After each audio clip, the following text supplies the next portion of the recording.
Ave Maria, Ave Maria, Ave Maria,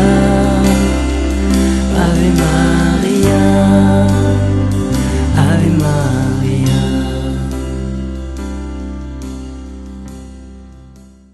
Je redonne le plan général des soirées. Donc aujourd'hui plutôt une petite introduction. La fois prochaine, la première partie de la messe, la liturgie de la parole, et la fois d'après, donc plutôt la liturgie eucharistique. Hein, et bien sûr, d'une fois sur l'autre, vous pouvez toujours me demander de regarder telle ou telle chose en particulier, et je me ferai un plaisir de travailler ça. Sacrosanctum Concilium numéro 7, en gros, qui va donner une définition de la liturgie. Hein, la liturgie est considérée comme l'exercice de la fonction sacerdotale de Jésus-Christ, exercice dans lequel la sanctification de l'homme est signifiée par des signes sensibles et réalisée d'une manière propre à chacun d'eux, dans lequel le culte public intégral est exercé par le corps mystique de Jésus-Christ, c'est-à-dire par le chef et par ses membres. En gros, l'exercice de la fonction sacerdotale de Jésus-Christ. La liturgie, c'est la louange du Fils vers le Père. Hein, c'est le Fils qui loue le Père, exercice dans lequel la sanctification de l'homme est signifiée par des signes sensibles. Le baptême, on va faire tel geste, pour l'Eucharistie, il y a tel autre geste, pour le mariage, il y a tel autre geste. Donc il y a des gestes, il y a des signes qui viennent dire la grâce, qui viennent essayer d'expliquer, pas toujours évident, mais qui viennent essayer d'expliquer la grâce qu'on est en train de recevoir, réalisée d'une manière propre à chacun d'eux. On ne célèbre pas un baptême comme on célèbre une messe ou comme on célèbre un mariage, ou une ordination, et dans lequel le culte public intégral est exercé par le corps mystique de Jésus-Christ, c'est-à-dire l'ensemble des chrétiens, c'est-à-dire par le chef et par ses membres, par le Christ représenté par le prêtre et par tous les membres de l'Assemblée.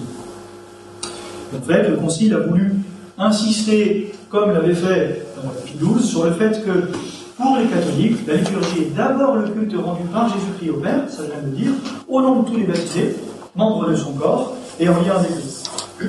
La participation à ce culte est la véritable action, ergon, du peuple, laos de Dieu, donc action du peuple de Dieu, laos, ergon, qui a donné liturgie. Toute petite introduction, pour dire que voilà, ce qu'il faut retenir, c'est la liturgie, c'est en gros la louange de Jésus vers le Père. D'accord ? Un tout petit peu d'histoire, très rapidement, vraiment, c'est très grossier. Au début du christianisme, il a fallu codifier un petit peu comment est-ce qu'on allait prier. Donc, on a pris la liturgie juive et on l'a adaptée. On s'est inspiré de la liturgie juive. D'accord ? Très vite, on l'a transformé. Et suivant qu'on habitait ici ou là-bas, on n'a pas transformé tout à fait de la même manière, parce qu'on s'est adapté aussi un petit peu à la culture locale. Donc, multiples transformations au cours des siècles. Et puis, à un moment, un empereur, Charlemagne, a dit stop, on arrête de faire chacun son truc dans son coin, réforme carolingienne, on utilise le même bouquin pour tous.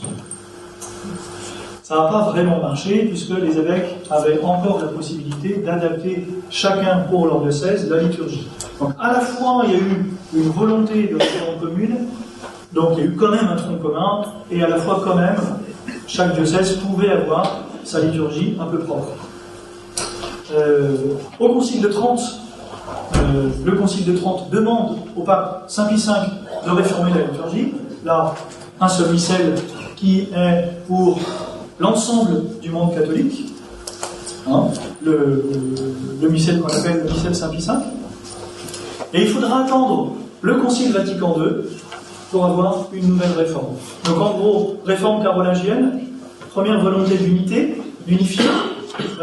Ensuite, Concile de Trente, le XVIe siècle. Et puis ensuite, Vatican II, où là il y a encore cette volonté d'unifier et puis de réformer cette liturgie.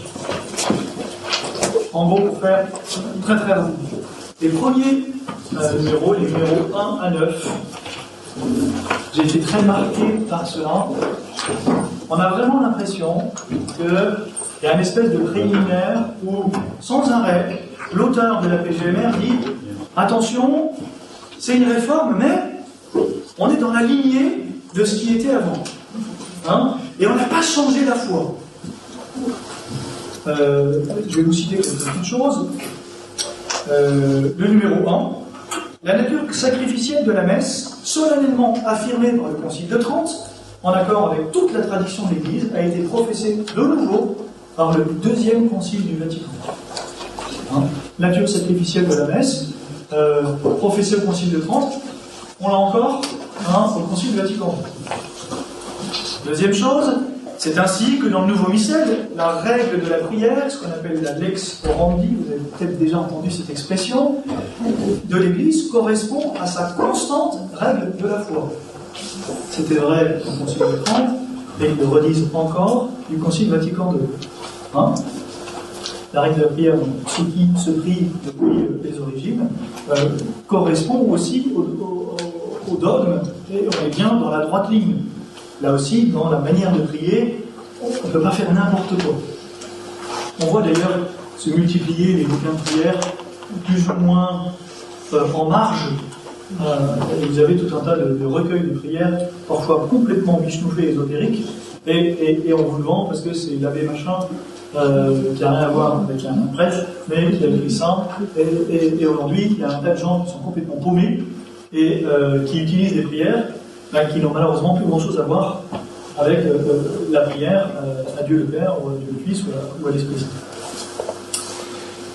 Un autre numéro 3, de même, le mystère admirable de la présence réelle du Seigneur sous les espèces eucharistiques est affirmé de nouveau par le deuxième Concile du Vatican et les autres documents du magistère de l'Église avec le même sens et la même doctrine selon laquelle le Concile de Trente l'avait proposé à notre foi.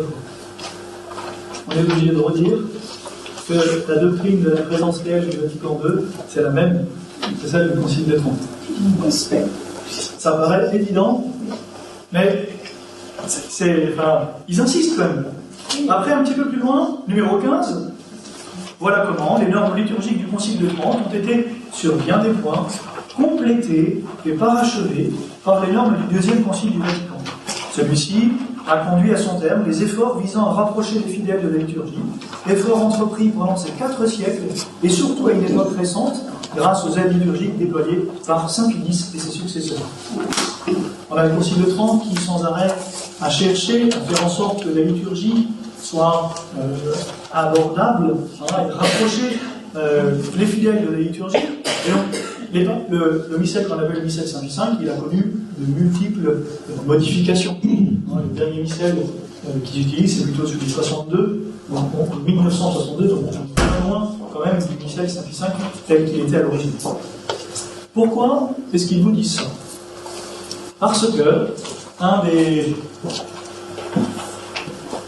poncifs, on va dire, des communautés un petit peu tradies, voire de l'autre côté de la barrière, c'est de dire que la messe, qu'on appelle la messe Paul VI, en fait aujourd'hui plutôt la messe Jean-Paul II, parce qu'elle a été réformée par la messe Jean-Paul II, la messe Paul VI, ils vont nous dire, on a tout changé, et elle est plus valide.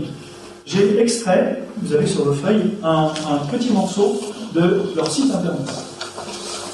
Notre révélation du Novus Ordo Missae, donc de la réforme, là, de ce missel qu'on a là, reprend les bases du bref examen critique présenté au pape Paul VI par les cardinaux Ottaviani et Bacci. Donc, à l'époque, les cardinaux avaient dit au pape Paul VI, c'est n'importe quoi votre réforme, il faut changer tout ça. Nous constatons que le nouveau rite s'éloigne de manière impressionnante, dans l'ensemble comme dans le détail, de la définition catholique de la messe, considérée dans ces 4 causes matérielles, la présence réelle. Tiens, ils viennent de réaffirmer que la présence réelle, c'est bien la même. Formelle, la nature sacrificielle. Ah tiens, on dit que la nature sacrificielle, c'est bien. Finale, le but propitiatoire, on va regarder après, et efficient, le sacerdoce du prêtre, et ça viendra juste après. Cette défaillance grave interdit de regarder ce nouveau rite comme légitime et autorise même à douter de la validité des célébrations dans plus d'un cas. Les messes célébrées en conformité avec le Novus Ordo ne sont pas seulement moins bonnes que celles célébrées selon l'ordo traditionnel de Saint Pie V, elles sont mauvaises du fait de l'éloignement signal. Donc on voit bien même que le travail depuis la première promulgation du missel, ça a été de montrer qu'on était en continuité et qu'on n'avait pas changé tout dogme de l'Église et toute la doctrine juste en réformant la messe. On comprend mieux pourquoi ces premiers numéros insistent de manière peut-être un peu lourde sur certains points, mais en face, on appelle les gens qui mènent un peu une croisade pour dire que la messe Paul VI, elle n'est pas valide. Elle est... Un prêtre du diocèse d'à côté, avec qui j'ai vécu pendant 1 an, disait qu'il les accueillait de temps en temps dans sa basilique, avec l'accord de l'évêque. Quand ils arrivaient, ils amenaient leur Jésus, ils enlevaient Jésus du tabernacle pour mettre le leur. Parce que le nôtre, il n'a pas validé. C'est pas vrai. Donc c'est aussi pour ça que le concile, la PGMR insiste beaucoup sur ces détails-là. Est-ce que le leur est valide? Est-ce que le leur est valide? Alors il n'est pas licite, mais il est valide. Oui. On nous demande... alors, dans les traditionnels, il y a ceux qui sont dans l'église. Je pense à un gros pasteur, je pense à Saint-Pierre. Il y a ceux qui sont en dehors de l'église, à Saint-Pédis par exemple. Effectivement. Et on nous demande de ne pas communier à ceux qui sont en dehors de l'église, évidemment. Pas, d'une certaine manière, donner l'impression qu'on serait d'accord avec eux et qu'on va dans le même sens qu'eux. Si la messe de la fraternité Saint-Pierre est tout à fait valide et on peut tout à fait y assister, bien sûr. Mais quand ils sont passés, quand ils ont franchi la frontière, là on nous demande évidemment de ne pas faire un acte qui serait un acte de reconnaissance de ce que nous avons vécu, de cette désobéissance originelle de 88. Un peu de théologie eucharistique. La messe, une immolation non sanglante.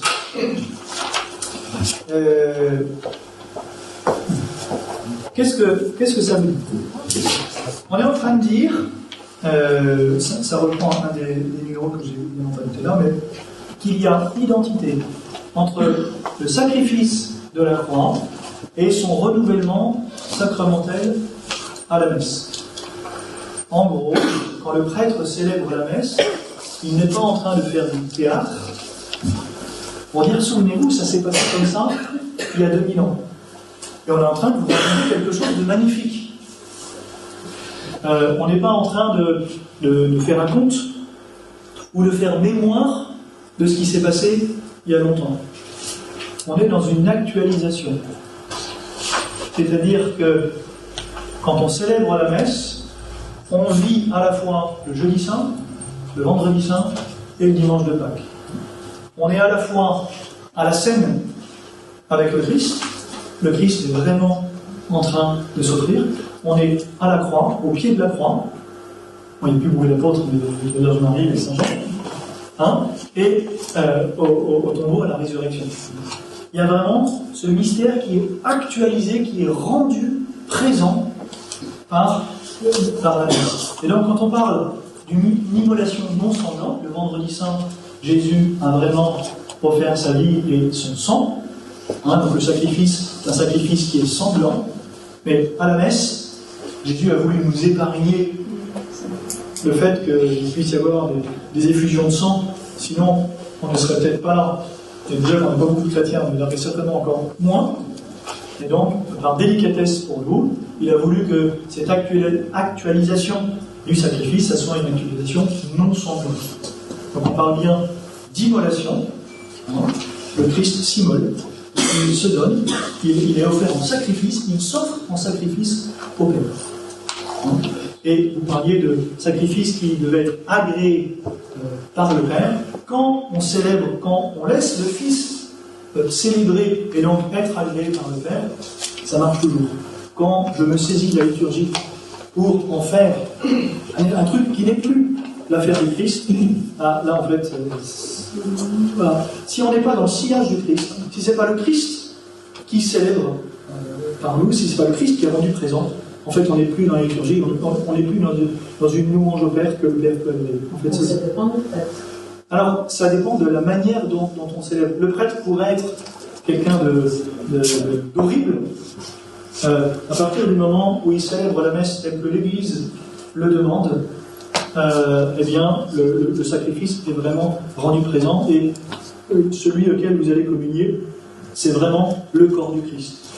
Ça ne portera pas de fruit en lui, c'est terrible, mais dans le fait, ça ne portera pas de fruit parce que peut-être qu'il est là, ça porte moins de fruits, et peut-être que si vous aussi en face, vous n'êtes pas prêt, vous êtes confessé depuis 25 ans, enfin, si vous n'avez pas les dispositions nécessaires, peut-être que la communion ne portera pas de fruits en vous, pas de la faute du Christ, mais parfois de notre faute. Je mets une barrière entre moi et Christ, et j'empêche le Seigneur de pouvoir se répandre en moi avec beaucoup de fruits.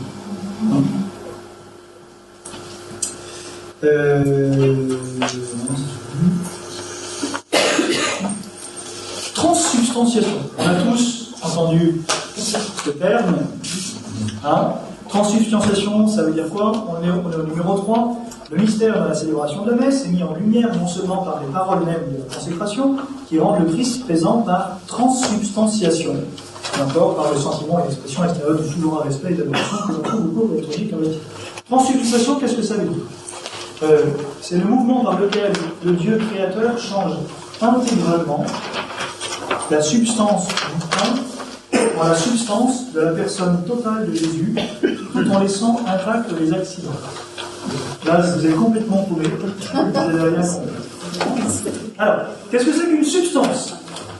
Une substance, c'est la nature profonde de l'être, ce qu'il est en lui-même. Et chaque substance est individualisée. Il n'y a pas une substance d'être humain, une substance de cas, ou une substance de... il y a bien un être humain, vous avez un prénom, vous êtes vous avez une histoire. D'accord? Elle est individualisée, ce qui permet de distinguer une substance d'une autre. Donc, c'est ce qui fait que nous sommes nous. D'accord? La substance. C'est ce qui subsiste au-delà de tous les changements. Quand vous étiez tout petit et un peu plus grand, et même votre histoire pourrait abîmer votre corps, votre substance, elle reste. D'accord? C'est ce qui perdure aussi au-delà de cette séparation de l'âme et du corps. Les accidents, c'est quoi? C'est plutôt une qualité d'être. La forme, le poids, la couleur, je sais pas quoi, la taille, enfin, voilà. Donc, substance, ce qui subsiste, ce qui fait que nous sommes nous, notre être profond. Les accidents, c'est j'ai les cheveux longs, j'ai un grand nez, des petites oreilles, et tout ça. Okay. Donc, je vous relis la définition. Mouvement par lequel le Dieu créateur change intégralement la substance du pain, donc ce qui fait que c'est du pain, en la substance de la personne totale de Jésus, ce qui fait que c'est Jésus, tout en laissant intacts les accidents. Je communie au corps de Jésus, mais ça goûte le pain, et je vois du pain. Ça n'est plus du pain. La substance, ça n'est plus la substance du pain. C'est bien la substance de Jésus. Mais imaginons maintenant que Jésus n'ait pas eu, que le Père n'ait pas eu cette délicatesse. Au début de la messe, on a eu l'hostie, morceau de pain, consécration, ça devient le corps du Christ, donc un morceau de chair. Aurions-nous envie de communier? Peut-être pas tellement. Et donc là encore, par délicatesse pour nous, le Seigneur a voulu que nous puissions vraiment communier, parce que c'est ça son désir, qu'il vienne en nous par la communion, et donc par délicatesse pour nous, il accepte que les accidents restent les accidents du pain, sinon on communie la pain. Mais il y a eu des miracles eucharistiques, des hosties qui se sont mis à saigner, ou même des hosties qui sont apparues sous forme de chair. Donc, voilà, l'histoire est là aussi pour témoigner de ça. Et puis, troisième petite chose,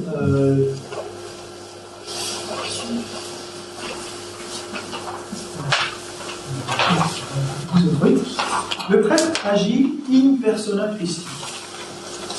C'est le numéro 4. Quant à la nature du sacerdoce ministériel, vous vous souvenez, Saint Pilice disait qu'on a même changé la nature du sacerdoce. Propre à l'évêque et au prêtre, qui, agissant en la personne du Christ, in persona Christi, offre le sacrifice et préside l'assemblée du peuple saint, elle est mise en relief dans la forme de rite humaine par l'éminence de la place et de la fonction de ce sacerdoce.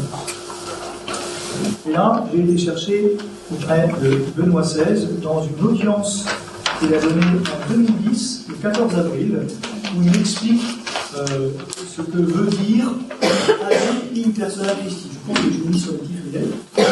Pour comprendre ce que signifie agir in persona Christi Capitris, dans la personne du Christ tête, de la part du prêtre, et pour comprendre également quelles conséquences dérivent du devoir de représenter le Seigneur, il faut expliciter avant tout ce que l'on entend par représentation.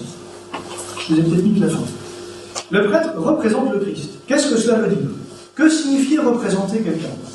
Dans le langage commun, cela veut dire généralement recevoir une délégation de la part d'une personne pour être présente à sa place, parler et agir à sa place, car celui qui est représenté est absent de l'action concrète.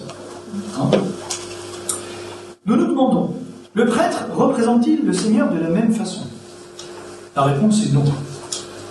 Car dans l'Église, le Christ n'est jamais absent. L'Église est son corps vivant, et le chef de l'Église, c'est lui, présent et œuvrant en elle. Le Christ n'est jamais absent, il est même présent d'une façon totalement libérée de limites de l'espace et du temps, grâce à l'avènement de la résurrection. Par la résurrection, Jésus est libéré de son corps, et donc il peut être partout à la fois. C'est pourquoi le prêtre qui agit in persona Christi Capitris et en représentation du Seigneur n'agit jamais au nom d'un absent, mais dans la personne même du Christ ressuscité, qui se rend présent à travers son action réellement concrète. Il agit, c'est le Christ, il agit réellement et réalise ce que le prêtre ne pourrait pas faire. Ce que le prêtre ne pourrait pas faire. La consécration du vin et du pain. De soin, le prêtre n'a pas de pouvoir magique. C'est bien le Christ qui agit en lui. Prenez n'importe quel sacrement, l'absolution des péchés.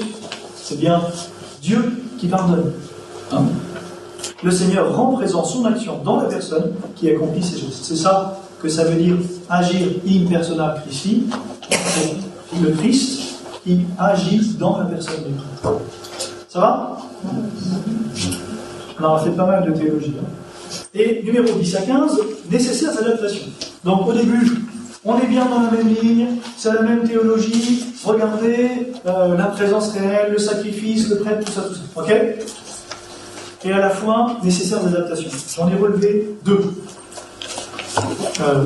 Ce qu'on appelle l'utilisation de la langue vernaculaire. Alors, au numéro 12, on peut lire c'est pourquoi rassembler pour adapter l'Église aux conditions de sa fonction apostolique à notre époque, le deuxième concile du Vatican, a scruté profondément, comme celui de France, la nature didactique et pastorale de la liturgie. Et comme il n'est aucun catholique pour nier que le rite accompli en langue latine soit légitime et efficace, il a pu concéder en outre que l'emploi de la langue vivante peut être souvent très utile pour le peuple, et il en a permis l'usage. L'empressement évident avec lequel ce conseil a été reçu partout a eu pour effet que, sous la conduite des évêques et du siège apostolique lui-même, on a permis que toutes les célébrations liturgiques auxquelles le peuple participerait soient faites en langue vivante, pour que l'on comprenne plus pleinement le mystère célébré. Ça vient d'où? Toujours Sacrosanctum Concilium, donc on est dans le Concile Vatican II, la Constitution sur la liturgie.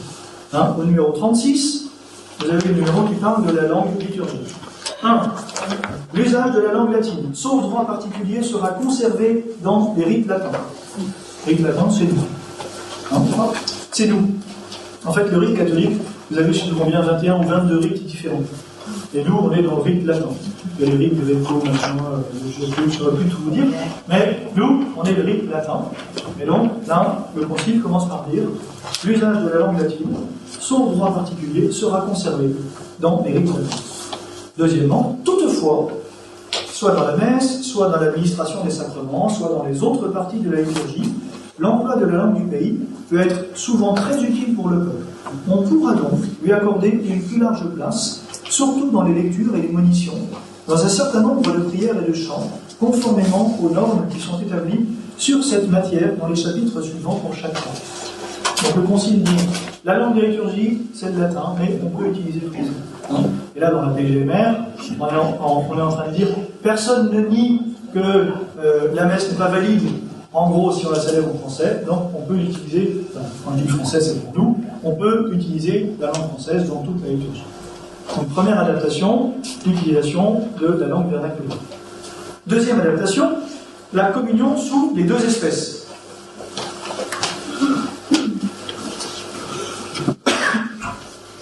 Numéro 14, poussé par ce même esprit et le même zèle pastoral, le deuxième concile du Vatican a pu réexaminer ce que le concile de Trente avait statué au sujet de la communion sous les deux espèces. En effet, puisqu'aujourd'hui on ne met aucunement en doute les principes doctrinaux sur la pleine valeur de la communion, où l'Eucharistie est reçue sous la seule espèce du pain, il a permis de donner parfois la communion sous les deux espèces, parce que alors, grâce à une présentation plus claire du signe sacramentel, on procure une occasion particulière de pénétrer plus profondément le mystère auquel participe le Christ. En gros, le Concile de Trente avait dit pas de communion sous les deux espèces, et le Concile Vatican II, et là c'est Sacrosanctum Concilium 55, dit que on peut le faire. D'abord, on recommande une communion plus fréquente, ce qu'avait déjà dit Saint Pie X, mais ce qui n'était pas forcément observé partout. Et après, on dit, alors le numéro est très prudent. La communion sous les deux espèces étant maintenue les principes dogmatiques établis par le Concile de Trente, peut être accordée au jugement des évêques dans les cas que les sièges apostoliques préciseront, tant aux clercs et aux religieux collègues, par exemple, aux nouveaux ordonnés dans la messe de leur ordination, aux prophètes dans la messe de leur profession religieuse, aux néophytes dans la messe qui suit leur baptême. Donc, on ouvre, mais c'est encore une ouverture pas très large. Aujourd'hui, la communion sous les deux espèces est rendue plus abordable, même si dans les années 2010, il me semble que le pape a rétabli un peu certaines choses, puisque en 2010, l'instruction disait attention pour la communion sous les deux espèces, ce n'est pas les fidèles qui viennent prendre l'hostie et ensuite tremper eux-mêmes dans le calice, puisque c'est comme si on se servait de l'Eucharistie. L'Eucharistie, on la reçoit. C'est comme si on mettait un ciboire là et un calice, et chacun viendrait prendre l'hostie, puis viendrait tremper. Rome a dit non, l'Eucharistie on reçoit, c'est un don. Pour signifier que c'est un don qu'on le reçoit, les deux manières de recevoir la communion sous les deux espèces, c'est soit de recevoir le corps du Christ et ensuite de recevoir le calice du prêtre et de boire au calice. La deuxième manière, c'est quand le prêtre trempe lui-même le corps dans le sang et vous le donne directement à la bouche. Donc à la fois c'est permis et à la fois pas n'importe comment. Ça va pour ça? Oui, moi ça m'a toujours choqué parce que le Christ, quand il a institué l'Eucharistie, il a dit prenez, mangez, c'est mon corps, et ensuite il a pris du vin, il a dit prenez et buvez, c'est mon sang. Oui. Et donc, pourquoi est-ce qu'on ne communie que sous une espèce alors qu'il a spécifiquement coupé la chose en deux espèces? Et qu'il a demandé de le faire pour l'un comme pour l'autre. Oui, il y a à la fois toute la théologie qui va nous dire que dans le corps du Christ, on a tout, le corps et le sang, l'âme et la divinité. Donc il y a tout. Le symbole, effectivement, peut être plus signifiant quand on communie au corps et au sang du Christ, mais vous voyez que ça n'est pas forcément évident.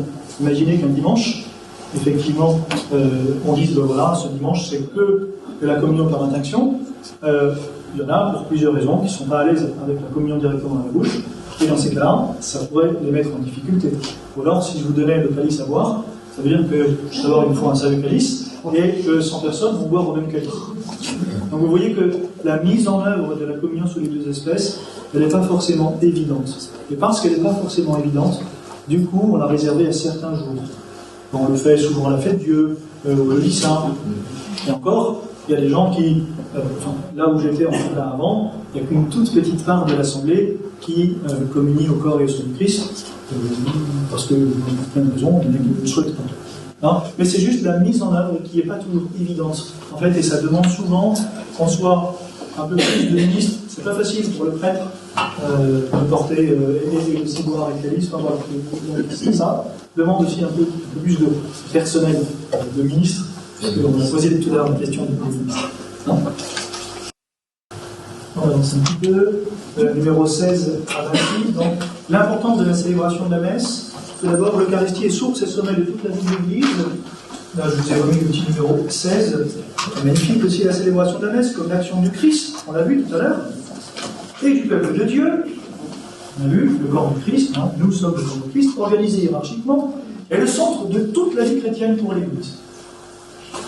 Le centre de toute la vie chrétienne pour l'Église.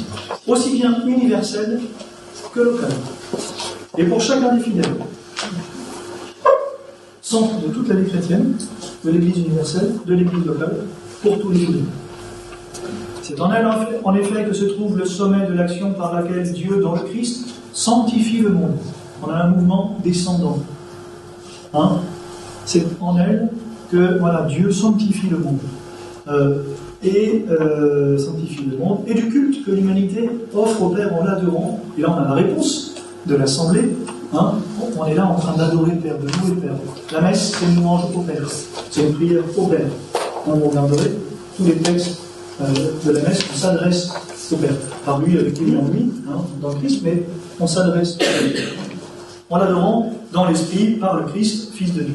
En outre, c'est dans cette célébration que les mystères de la rédemption, dans cette fait qu'on soit racheté, qu'on soit sauvé, au cours du cycle annuel, sont commémorés de telle sorte qu'ils sont rendus présents. La liturgie, ça n'est pas un théâtre sacré. Non. À la Toussaint, il y a quelque chose de la communion des saints qui est rendu présent. Au Christ roi, il y a quelque chose de Christ roi qui est rendu présent. D'accord? Quand on fête le cycle de la liturgie, en fait, on est en train d'actualiser, de vivre vraiment ce qui se passe. Quant aux autres actions sacrées et à toutes les œuvres de la vie chrétienne, elles s'y relient et y trouvent leur source et leur fin. En gros, la vie chrétienne, elle est eucharistique ou elle n'est pas. La messe, elle est vraiment importante, à tel point que dans les premiers siècles, un tas de chrétiens sont morts parce qu'ils souhaitaient aller à la messe du dimanche et parfois on les empêchait. Et ils préféraient mourir que de ne pas aller à la messe du dimanche. Tellement il y avait cette conscience que l'Eucharistie est au centre de la vie du chrétien. Aujourd'hui, on serait un petit peu affranchi à tort. Ça fait encore partie des commandements de l'Église, d'assister à la messe le dimanche. Mais aujourd'hui, on oublie peut-être un petit peu de le rappeler, de le redire. Mais pourquoi c'est un commandement? Parce que l'Eucharistie est source et sommet de la vie de l'Église. Parce qu'on y reçoit une grâce infinie. C'est pour ça que l'Église nous en fait un commandement. Pas parce qu'elle veut nous obliger à quoi que ce soit. Parce qu'elle nous dit, le Seigneur veut te donner tout, toi tu veux pas y aller. C'est un problème. Nécessité d'organiser et de codifier la liturgie. Numéro 17, il est donc de la plus grande importance que la célébration de la messe, c'est-à-dire de la scène du Seigneur, soit réglée de telle façon que les ministres et les fidèles y participent selon leurs conditions, chacun à sa place, en recueillant pleinement les fruits que le Christ Seigneur a voulu pour faire obtenir en instituant le sacrifice eucharistique de son cœur et de son sang, et en confiant, comme mémorial de sa passion et de sa résurrection, à l'Église son épouse bien-aimée. Pourquoi est-ce que l'Église a codifié pour faire en sorte que chacun puisse recevoir l'Eucharistie avec beaucoup de fruits? Et c'est pour ça que, on a regardé tout là très rapidement, au niveau de l'histoire, ça a évolué.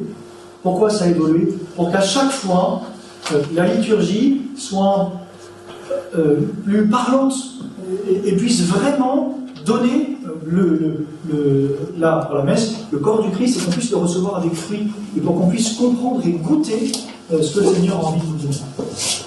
Ça va? Donc, première chose, participation consciente, active et plénière du corps et d'esprit. C'est le numéro 18.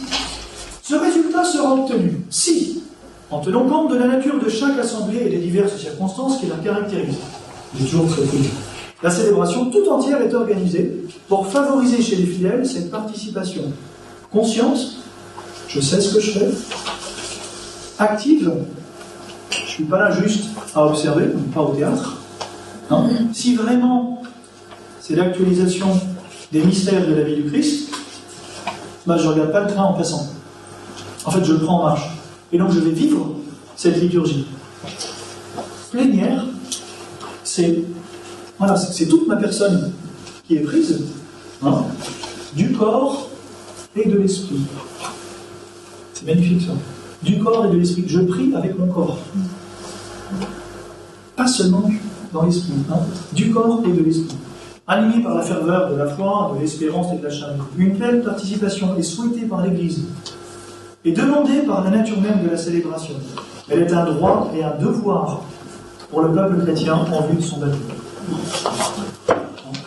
Le Seigneur attend de nous une participation consciente, active, plénière du corps et de l'esprit. Deuxième chose, l'évêque diocésain est le gardien de la liturgie dans son diocèse, numéro 22. L'évêque diocésain, premier dispensataire du mystère de Dieu, et dans l'église particulière, donc le diocèse, qui lui est confié, celui qui règle et promeut toute la vie liturgique et en est le gardien. C'est lui qui doit, de temps en temps, nous reprendre et donner l'exemple d'une liturgie qui soit la plus belle et qui permette cette participation active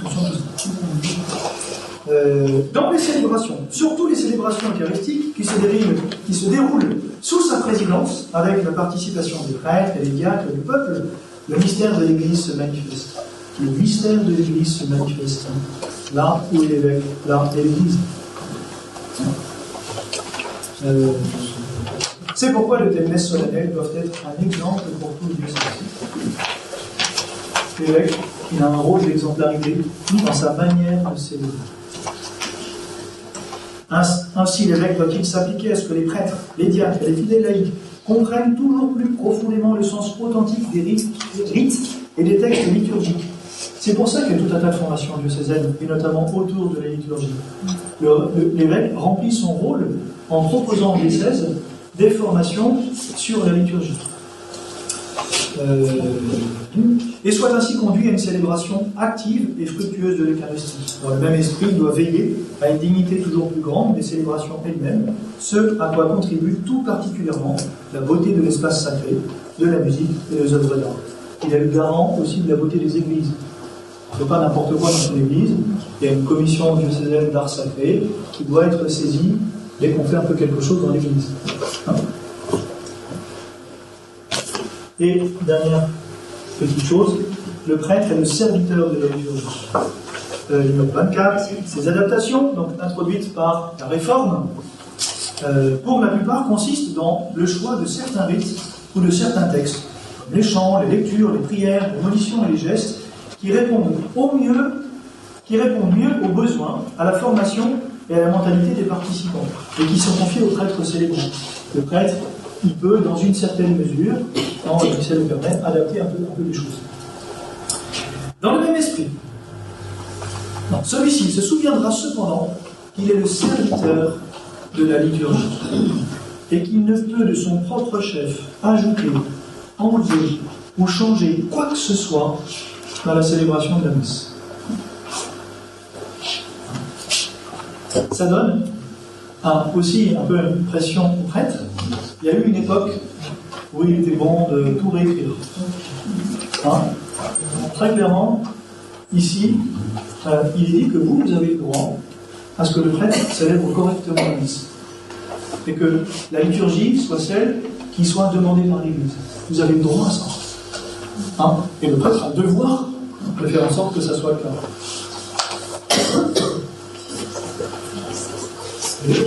Oui. Vous avez rencontré des personnes critiques de la communion parce que anthropophage, parce que finalement on mange le corps du Christ. Il y a un acte de foi dans la communion. De fait, moi j'ai déjà rencontré aussi. Après, quand on va creuser un tout petit peu avec eux, en général c'est pas très très réaliste. Et il n'y a pas beaucoup de moyens de discuter en fait avec eux, malheureusement. Mais il y a un acte de foi, à la fois que l'hostie est bien le corps du Christ, et je ne suis pas en train effectivement de faire un acte anthropophage, je ne suis pas en train de manger un truc sanguinolent. Mais c'est pas toujours critique, ils se posent la question. Ils sont ennuyés avec ça. Ouais. Et moi, je suis ennuyé pour la. La communion, c'est quoi? C'est Jésus qui veut tellement venir au plus proche de nous qu'il se fait nourriture. C'est ça. Il se fait nourriture pour que nous puissions tellement intime que je vais le manger, enfin, je vais le recevoir, quoi. C'est ça le sens de la communion eucharistique. Quand je communie au corps du Christ, je finis par devenir le Christ. En fait, c'est le mouvement inverse. Donc, effectivement, il m'invite en lui, il m'invite à devenir le corps du Christ. L'échange, il est contraire. Et donc, normalement, à chaque communion, je deviens un peu plus le Christ. Normalement. Je me demande et il me demande. Et il me transforme. Et il me transforme. S'il vous plaît. Il me donne son ADN. Pardon? Il me donne son ADN. Oui, mais voilà, il me transforme en lui. Vraiment. S'il vous plaît. Je voudrais revenir une seconde, si vous le permettez, sur cette belle exigence, la participation consciente, active et plénière du corps et de l'esprit. Je vais être au ras des pâquerettes. Mais vous savez que souvent dans nos églises, c'est très compliqué d'avoir une participation plénière du corps. Les bancs sont tellement serrés que se mettre à genoux devient impossible. Et parfois, la solution que nous trouvons, c'est de nous mettre sur les côtés de l'église, c'est-à-dire en gros, pour être à genoux, pour respecter, quand on le peut et quand on le veut, pour respecter cette demande de participation plénière du corps, nous n'avons que d'autre choix de nous extraire de l'assemblée, de nous éloigner de l'assemblée. Et je pense qu'il faudrait trouver, peut-être qu'en gagnant 10 cm, 15 cm sur les bancs, on pourrait permettre aux gens qui le souhaitent de s'agenouiller sans pousser le banc de devant, sans faire des bruits en reculant la chaise de derrière, et surtout sans s'exclure de l'assemblée. Oui, bien sûr. Et ça, de fait, d'ailleurs, dans la fin des numéros 288-78, où il est dit qu'effectivement, il faut faire attention que vous puissiez vivre la messe dans de bonnes conditions.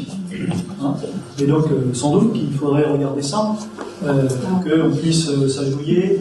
On a déjà posé la question aussi à la communion eucharistique. Certains aimeraient recevoir la communion eucharistique à genoux, mais mon père, j'ai un certain âge, et s'il n'y a pas quelque chose devant moi pour me retenir, j'y arrive pas. Dans la paroisse où j'étais avant, on mettait des prie-dieux, là, il y a un ou deux endroits où on a un prie-dieu ici, et les personnes qui le veulent peuvent se mettre sur le prie-dieu, et le prie-dieu, il y a un petit truc devant, donc comme ça, je peux me relever sans tomber. Je ne sais plus, c'était un samedi soir où effectivement quelqu'un a voulu communier, puis on perd vite, en voulant se relever, on perd un peu l'équilibre.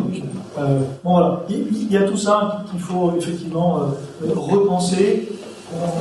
On hérite de cette situation, et donc certainement on va regarder un petit peu dans l'église, et là on aura un jour pour que vous puissiez nous aider. Mais sur votre point, c'est vrai que quand on va à l'étranger, quand on va surtout dans les pays nordiques, les églises ont gardé les bancs avec les prie-dieux. On doit s'agenouiller. Et moi quand j'étais petit, il y en avait partout. Et c'est vrai qu'avec le temps, en France, ça a disparu. On a remplacé par des chaises où on a attaché les unes aux autres. Et puis, du coup, ça.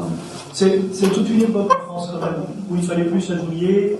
Il y a eu quand même. On a donné beaucoup plus de place à la dimension fraternelle, horizontale de l'Eucharistie, qui est vraiment présente. Hein. On est bien en train de célébrer la scène du Seigneur. Donc il y a cette dimension horizontale. Parfois on a perdu un petit peu le côté vertical et du coup effectivement on a bazardé un certain nombre de choses. Et aujourd'hui, notamment la jeune génération, pourquoi est-ce que la jeune génération va beaucoup voir les intégraux, comme on les appelle? Parce qu'ils ont gardé ce côté sacré, et eux, aujourd'hui, ils recherchent ce côté sacré. Hein, et donc, ils ont besoin de ça. Et ils attendent de nous, et de ceux qui sont les plus anciens parmi nous, eh bien, que nous puissions témoigner de cette foi en l'Eucharistie. Et c'est pas pour rien qu'au début, la présence réelle, le sacrifice eucharistique, tout ça. Parce qu'ils ont l'impression, parfois, qu'on a tout bazardé, et qu'il n'y a plus que les tradis ou les intégraux qui sont capables d'avoir une messe qui soit signifiante, et qui permettent de rentrer vraiment en union avec Christ.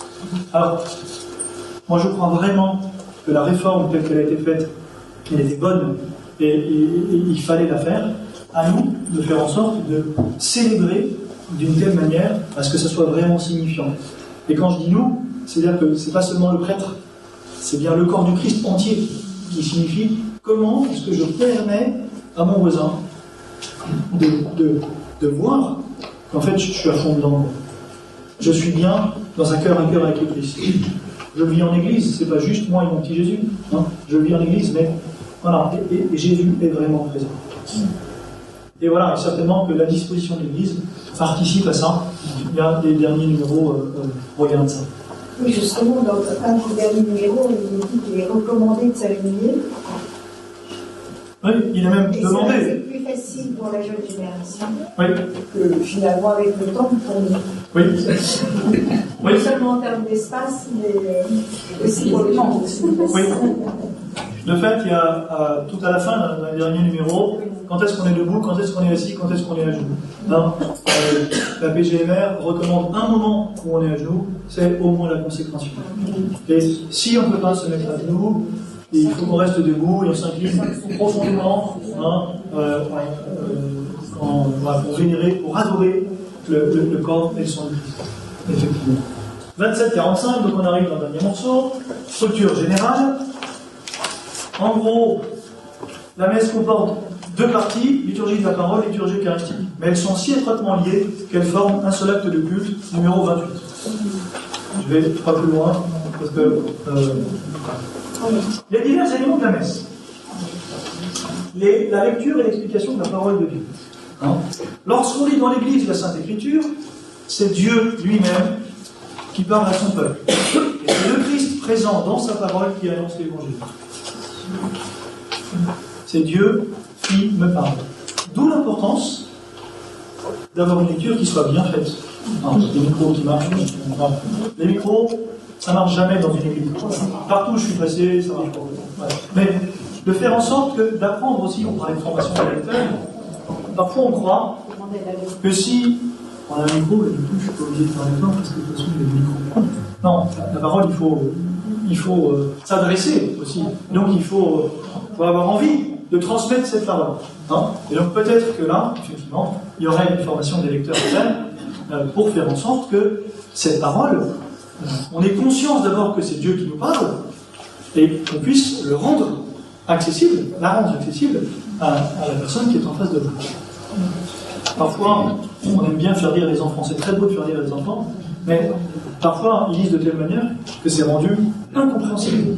Et on passe complètement à côté du coup de ce pourquoi ils devraient lire. Non. Ça veut pas dire qu'il ne faut pas faire lire les enfants. C'est-à-dire que si on les fait lire, il faut faire en sorte que d'abord ils soient à l'aise. Il y en a qui sont tellement timides, les pauvres. Ils devant tout le monde, imaginez, vous avez 3 comme 3 pommes, et là vous avez 200 adultes devant.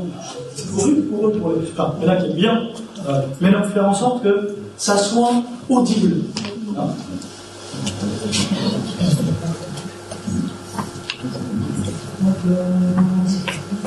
Une magnifique image de la parole de Dieu.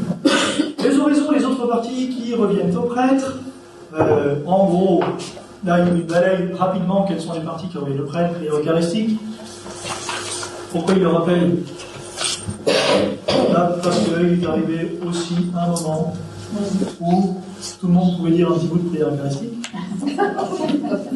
Oui, on rigole, mais c'est quand même arrivé. Hein?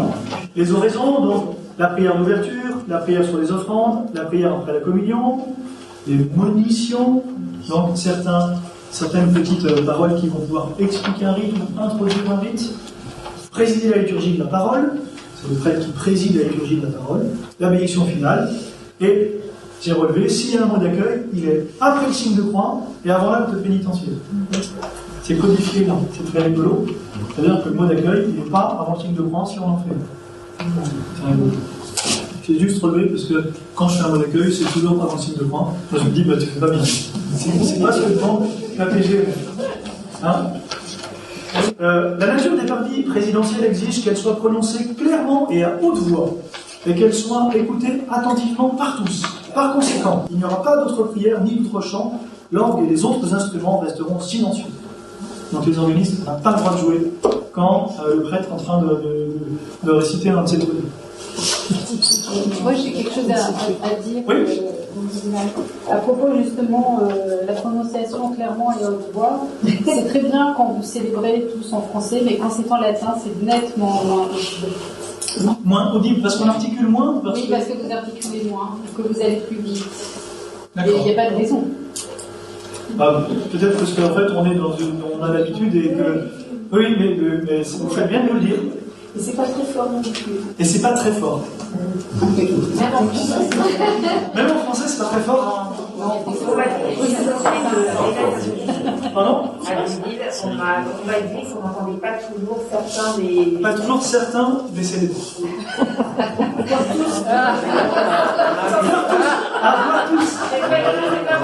Ah non, Bon, alors, il y a à la fois. Non, mais c'est vrai. Il y a à la fois le côté micro où c'est vrai que nous, parfois, on se repose un peu sur les micros. Voilà.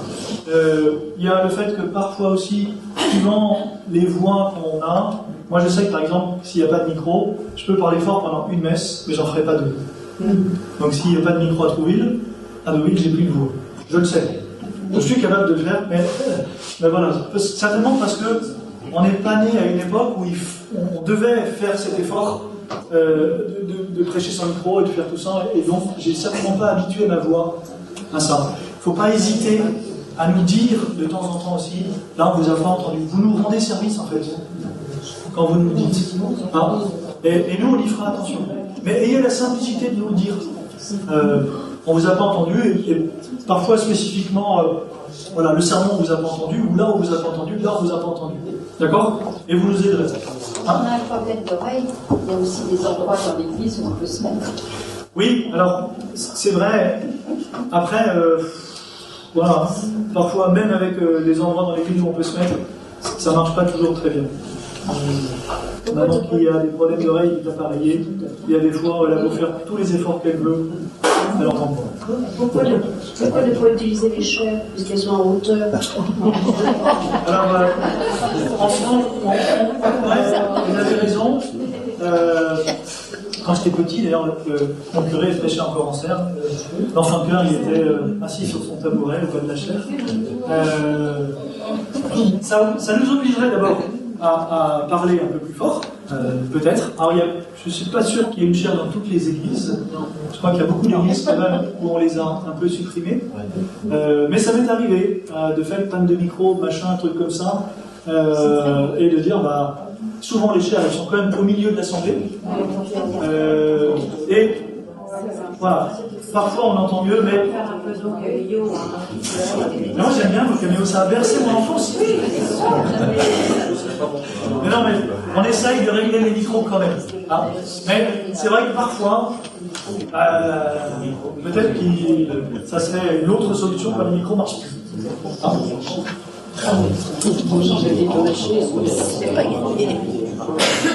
Ah oui. Et dans les autres prières, alors le prêtre il doit parler à voix haute, mais il prie aussi parfois en son nom propre pour accomplir son ministère avec plus d'attention et de piété. Ces prières-là, proposées avant la lecture de l'évangile, vous voyez le prêtre qui vient s'incliner devant l'évangile, il prie à voix basse. Hein, la préparation des dons, l'offertoire, il est prévu que ce soit plutôt à voix basse. Avant et après la communion du prêtre sont prononcées à voix basse. Donc il est prévu, toutes ces prières, qu'elles soient plutôt à voix basse. Régulièrement, on peut dire l'offertoire à voix haute, mais vous voyez, ici, le missel a plutôt prévu que ça soit dit à voix basse. Il n'y a pas d'intérêt à lire à voix basse si personne ne comprend rien. Non, en fait, c'est juste une prière pour que le prêtre, lui, puisse rentrer plus avant dans l'action qu'il va poser. Non, voilà, c'est ça. C'est ça. L'importance du chant. Alors, on fera donc un grand usage du chant dans les célébrations en tenant compte de la mentalité des peuples et des attitudes de chaque assemblée. S'il n'est pas toujours nécessaire, par exemple, aux messes de semaine, de chanter tous les textes qui par eux-mêmes sont destinés à être chantés. On mettra tout le soin possible pour que le chant des ministres et du peuple ne soit pas absent des célébrations, les dimanches et les fêtes de précédent. Donc, dimanche est fête de précepte, en gros, l'Église dit, il faut chanter. Alors, cependant, en choisissant les parties qui seront effectivement chantées, on donnera toutefois la priorité à celles qui ont plus d'importance, et surtout à celles qui doivent être chantées par le prêtre, le diacre ou le lecteur, avec réponse du peuple, ou qui doivent être prononcées simultanément par le prêtre et le peuple. Ils font référence à une instruction de 1967, Musicam Sacram, que j'ai été relire, et qui le dit ceci. Je crois que j'ai mis sur votre feuille. Oui, j'ai mis sur votre feuille. On retiendra la distinction entre messe solennelle, messe chantée et messe nue, établie par l'instruction 1959. On est juste après le concile. Conformément aux lois liturgiques en vigueur. Cependant, pour des raisons d'utilité pastorale, les degrés de participation sont proposés pour la messe chantée. Donc là, on est plutôt dans la messe chantée du dimanche, par exemple, de telle sorte qu'il soit désormais plus facile, selon les ressources dont dispose chaque assemblée. Est-ce qu'il y a une chorale, est-ce qu'il n'y a pas de chorale, est-ce qu'il y a un chant, est-ce qu'il n'y a pas de chant, est-ce que le prêtre peut déjà chanter ou pas, de rendre la célébration de la messe plus solennelle grâce au chant. L'usage de ces degrés de participation sera réglé de manière suivante. Premier degré, c'est quand vous êtes tout seul et vous devez tout faire, l'homme orchestre. Voilà, vous pouvez chanter juste ça. Hein. Deuxième et troisième degré, c'est quand vous avez moult personnel. À partir en premier degré, la salutation du prêtre avec la réponse du peuple.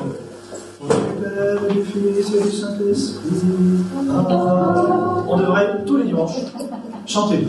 Si jamais fait, Bah, pas beaucoup. Moi j'en ai pris conscience il n'y a pas de si longtemps que ça en fait. Mais c'est pour ça que ça fait du bien de temps en temps de relire ça. Hein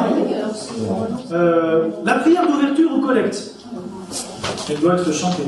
Les acclamations avant l'évangile, alléluia, la prière sur les offrandes, la préface avec son dialogue et le Sanctus, la doxologie finale du canon par lui, avec lui, en lui, la prière du Seigneur avec son molition et son embolisme, donc avec aussi ce qui va après le Notre Père, le Pax Domini, donc offrez vous avec le Christ, la prière avant la communion, les formules de renvoi. Voilà à la messe chantée, quand vous êtes tout seul, ce que vous devez absolument chanter. Si vous chantez tout ça, que vous avez plus de monde, vous pouvez, après, c'est le second degré, le Kyrie, le Gloria et la Muse Dei. Le Credo et la prière universelle. Ça, c'est le deuxième degré.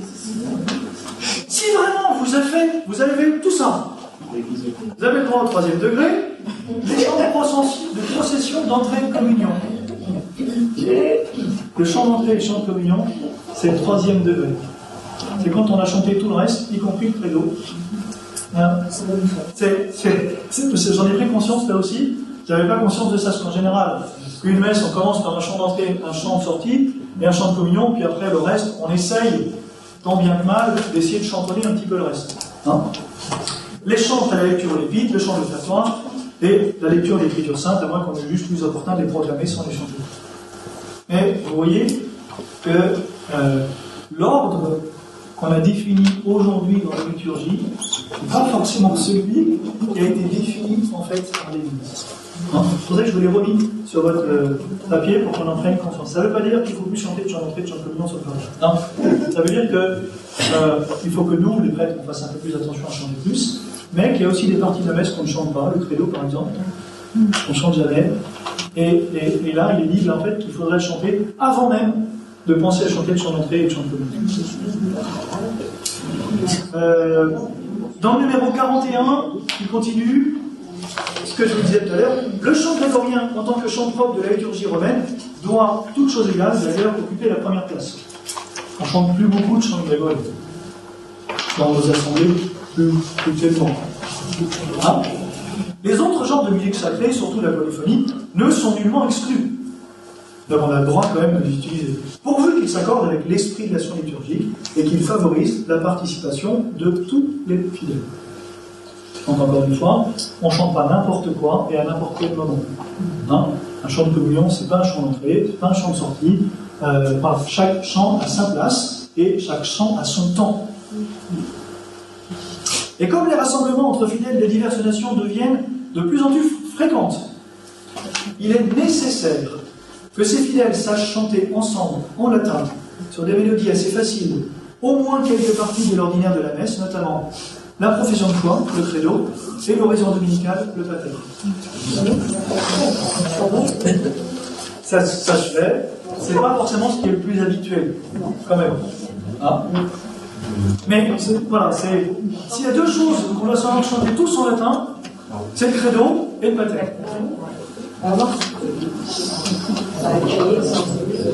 Oui, mais vous voyez, avant que Kyrie sont tous, et avant que Gloria, ils disent credo et pater. Parce qu'on chante plus facilement le Kyrie et le Gloria, qui sont tous et la grosse, que le credo et le pater. Oui, alors, il faut le chanter en latin pour qu'on l'apprenne, pour que dans les grands rassemblements, on puisse chanter ensemble. Voilà, il y a le côté église universelle. Hein. Parce que la langue vernaculaire, du coup, ne serait pas maîtrisée par tout le monde. Oui, c'est ça.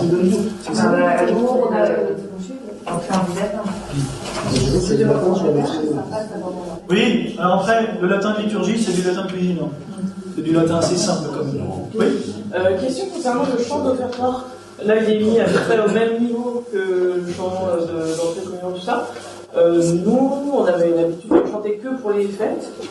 Quel est votre avis là-dessus? Un chant d'offertoire, s'il aide à rentrer dans l'offertoire, c'est très beau, ça peut être une pièce d'orgue. Après, on peut alterner de temps en temps. Moi, j'aime bien les chants d'offertoire. Enfin, encore une fois, la liturgie nous dit que c'est au même niveau que le chant d'entrée et le chant de communion. Voilà. Donc c'est à vous de voir un peu comment vous Pardon? Il n'y a pas beaucoup de chants appropriés pour le... Alors, on ne les connaît pas forcément en fait. C'est plus ça. Hein? Concernant le factoire, justement, et par rapport à ce que vous disiez tout à l'heure, concernant la prière que vous vous adressez au Père, est-ce que vous êtes gêné si justement il y a un chant, ou si il y a droit, c'est-à-dire, qui continue alors qu'il pourrait peut-être s'arrêter à ce moment-là? Comment vous voyez ça? Pendant que nous, par exemple, on fait l'offertoire, est-ce que, si je comprends bien, est-ce qu'il peut y avoir de l'orgue ou un chant? Oui, mais ça ne faut pas qu'il s'arrête. Alors, il faut que le chant d'offertoire, il est là pour accompagner les rites d'offertoire. Si c'est remplacé par une pièce d'orgue, il est là pour accompagner le rite d'offertoire. C'est-à-dire que quand les rites d'offertoire sont finis, le chant s'arrête, l'orgue s'arrête. En fait, il y a des chants qui sont une action en elle-même, c'était les débuts des numéros là. Il y a un Alléluia, c'est une action en elle-même, et puis il y a d'autres chants qui accompagnent un rite, un chant de communion. Il accompagne la communion. Un chant de communion, ça chante pendant la communion. Ça n'a pas de sens de chanter un chant de communion après la communion. On va chanter un chant d'action de grâce après la communion. Vous voyez? Donc le chant d'offertoire, il accompagne les rites d'offertoire. Et quand est-ce que s'arrête le rite de l'offertoire? Quand le prêtre sait purifier les vies. Là, d'abord.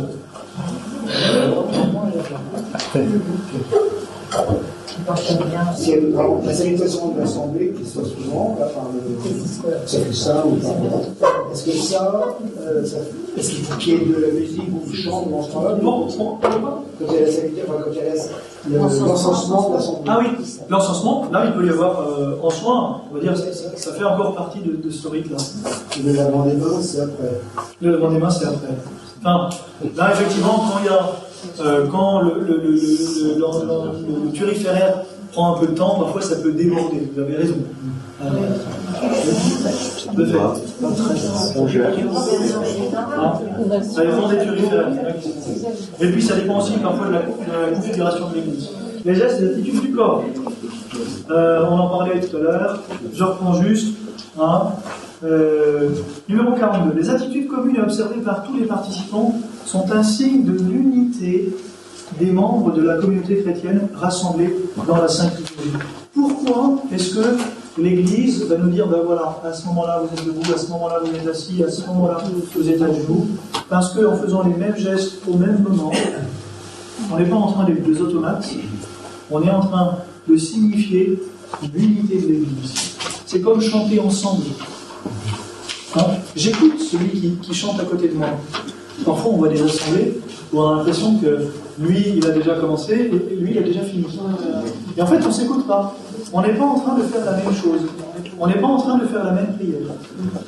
Et donc là, il faut vraiment que nous, on fasse attention, non seulement à chanter ensemble, mais à faire les gestes ensemble. et j'étais très heureux que ce soit là. Elles expriment et développent l'esprit et la sensibilité des participants. Les fidèles se tiendront debout, depuis le début du chant d'entrée, et ou quand le prêtre se rend à l'autel, jusqu'à la prière d'ouverture, inclusivement. Donc, là, prière d'ouverture, on peut dire qu'il faut s'asseoir. Au chant de l'évangile, au chant de l'Alléluia, avant l'évangile, pendant la proclamation de l'évangile, pendant le credo et la prière universelle, depuis l'invitation, priez frères et sœurs. Donc, quand le prêtre dit priez frères et sœurs, on se lève. On a besoin de dialogue de la préface pour se lever, avant la prière sur les offrandes, jusqu'à la fin de la messe, excepté ce que l'on a dit. Donc, de l'orateur préfète jusqu'à la fin de la messe, on est debout. Sauf, ils sont assis pendant les lectures qui précèdent l'évangile et le psaume responsorial. À l'homélie, vous avez le droit de vous asseoir pendant la homélie. Pendant la préparation des dons pour le répertoire, si on le juge bon, pendant qu'on observe un temps de silence sacré après la communion. Voilà. Si on le juge bon. Il s'agenouille pour la consécration, à moins que leur état de santé, l'exiguïté des lieux, ou le grand nombre des participants, ou d'autres justes raisons de s'y opposer. Ceux qui ne s'agenouillent pas pour la consécration feront une inclination profonde, pendant que le prêtre fait la génuflexion après la consécration. L'inclination profonde, quand on baisse la tête, c'est pas quand le prêtre élève le corps et le sang. C'est quand il s'agenouille. S'il y a l'élévation, c'est pour qu'on puisse adorer et contempler. Oui, mais parce que parfois, on voit toute la tête qui s'appelle. Voilà. Sinon, j'arrête de lever, moi. Là, il parle de consécration. Oui. On n'est pas à référtoire, on est bien à la consécration. À la consécration, ok. Voilà. Et après, j'élève, et après, je m'agenouille. D'accord. Et c'est au moment où on s'agenouille qu'on s'incline. Pour ceux qui sont déjà debout. Et après, si vous êtes à genoux, parfois on peut aussi s'incliner un petit peu. Oui. L'agenouillement, c'est quoi? C'est de l'épiclèse à l'anamnèse? En fait. L'agenouillement, alors oui. Donc, en gros, sanctifie ses offrandes, jusque au par lui, en gros. Par lui avec le bras. Non. Baratoire, c'est dire. Alors, oui, c'est péripsy, c'est jusqu'au péripsy. En fait, on peut.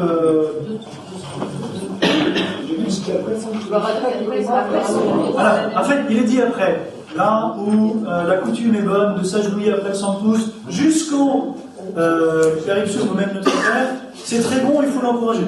Ok. Mais de fait, l'anamnèse, c'est juste après les paroles de la consécration. Il est grand mystère de la foi. Ouais. Donc au moins, épiclèse anamnèse, et après, il est très bon de faire un peu plus. Oui. Oui, simplement, il faudrait peut-être former l'enfant de cœur avec la sonnette quand il agit au bon moment. Oui, ce serait plus facile pour tout le monde. Oui, ça, on va s'y employer. Donc Pierre, qui est responsable un petit peu des servants d'hôtel, va commencer à faire ça.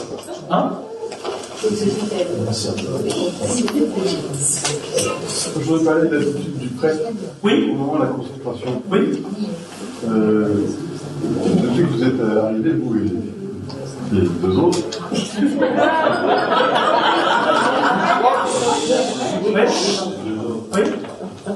je trouve que vous êtes presque avachis sur l'autel au moment de la consécration. Oui. Et moi, ça me dérange. Parce que personnellement, j'ai pas cette attitude molle, je sais pas, ça me plaît pas. L'humilité, non, je préférais que vous soyez guidé par le Christ, quoi. Oui. Alors, ça, c'est des choses dont on reparlera donc de la troisième, quand on verra la prière. Je veux dire que vous allez la prière eucharistique, hein. L'autre, il est là. Vas-y. En fait, soit c'est le but, c'est pas de s'incliner, mais vraiment de s'appuyer sur l'autel pour augmenter la communion entre l'autel et le prêtre et les oblates. Tout doit être totalement solidaire. Et donc c'est pour ça qu'on s'appuie les coudes carrément sur l'autel. On le fait le plus discrètement possible, mais peut-être pas. L'autel représente le Christ. L'autel, c'est le Christ. Pardon ? Et effectivement, normalement dans les hôtels, il y a une pierre d'autel avec des reliques des martyrs, on peut même prendre des dons martyrs, hein, mais il y a aussi cette communion des saints, mais c'est surtout en fait la communion au Christ, puisque on est en train de vivre le sacrifice du Christ, on s'appuie sur le Christ. Quand on est sur le côté où on voit, on se rend parfaitement compte de cette. C'est pas beau du tout, hein, c'est très. Il y a une espèce d'intensité, d'unicité, d'intégrité entre l'autel, le prêtre et le corps ou le sang du Christ. Moi, je l'ai trouvé très beau et structuré. Mais ça vaut le coup de réexpliquer et de comprendre si vous l'avez pas fait. Et de comprendre pourquoi on le fait.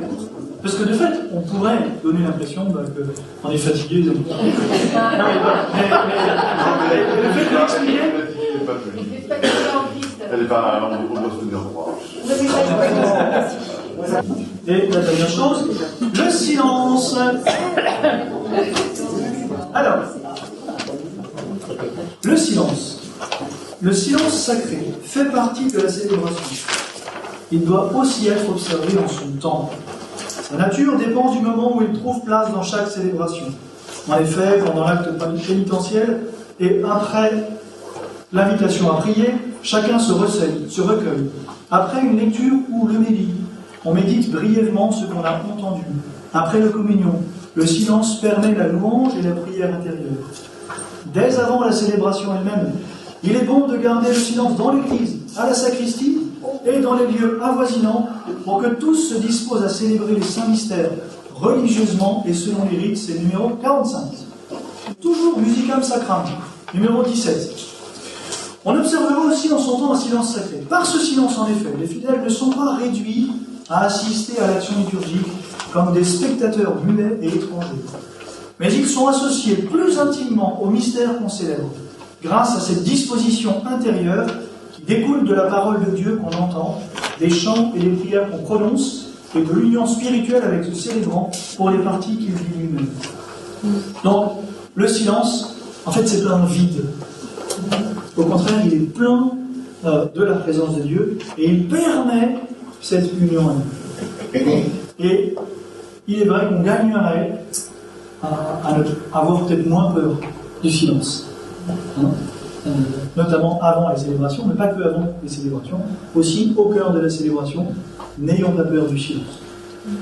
Quand on dit silence, c'est silence, pas de musique. Oui, silence. Silence. Ah oui, quand il parle de silence, il parle de silence. Oui. Non.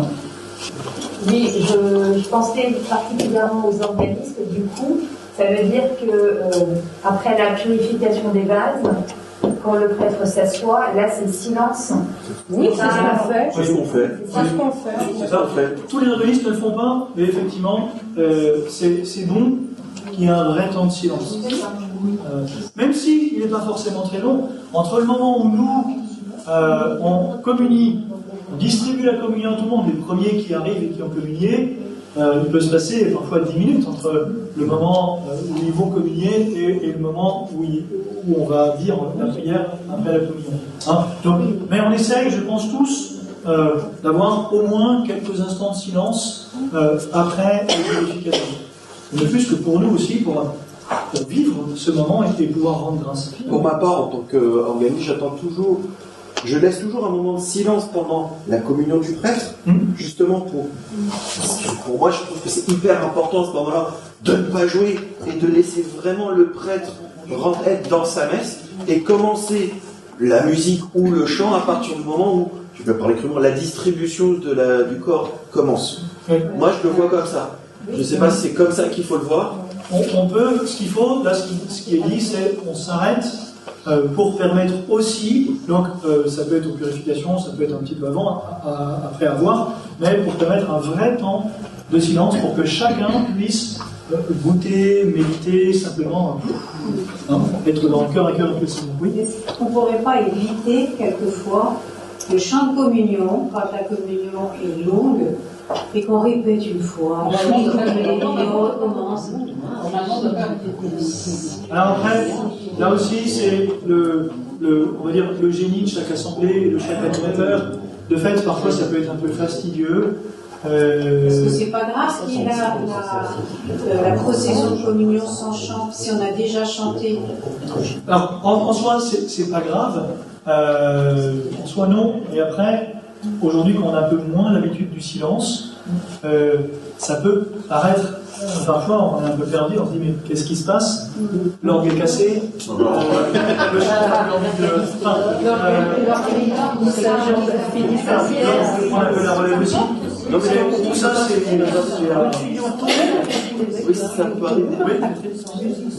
Par rapport au chant de communion, alors ça peut dépendre de l'animateur, mais quand on s'entend bien avec l'animateur, quand on se connaît bien aussi, ça arrive aussi qu'on se dit, oh là, il va y avoir peut-être du monde, et on fait un relais, c'est-à-dire que l'orgue fait quelque chose toute seule, tout seul, et après on reprend un refrain, un couplet, on fait une improvisation, on reprend. Ça arrive. Et si le chant est trop court, eh bien l'orgue va continuer avec un morceau derrière. Et moi, en général, j'arrête pour qu'il y ait un petit temps de silence quand même à la fin. Voilà. Et par contre, la question de démarrer le chant, parce que c'est ce que j'ai lu aussi à l'intérieur, je suis pas sûre d'avoir bien compris. Le chant de communion, on le commence à quel moment normalement? En fait, le chant de communion est là pour accompagner la procession de communion. Voilà. Donc on le commence au moment de la procession. Oui. Enfin, voilà. Et après, quand est-ce que commence la procession de communion? Ça peut être dès que le prêtre commence à distribuer même aux servants. Voilà, c'est ça. Ça pourrait être là. C'est ce que après la communion du prêtre. Voilà, c'est ça. Mais ça aussi, c'est des choses qu'on verra dans les autres numéros. La procession de communion, ben non, on est juste dans une espèce d'introduction. J'aurais plus rien à dire sinon. 288, 318, donc là on quitte l'introduction vraiment à la messe et on s'attache plus à l'église proprement. Je vais aller un petit peu plus vite. L'autel et son ornementation.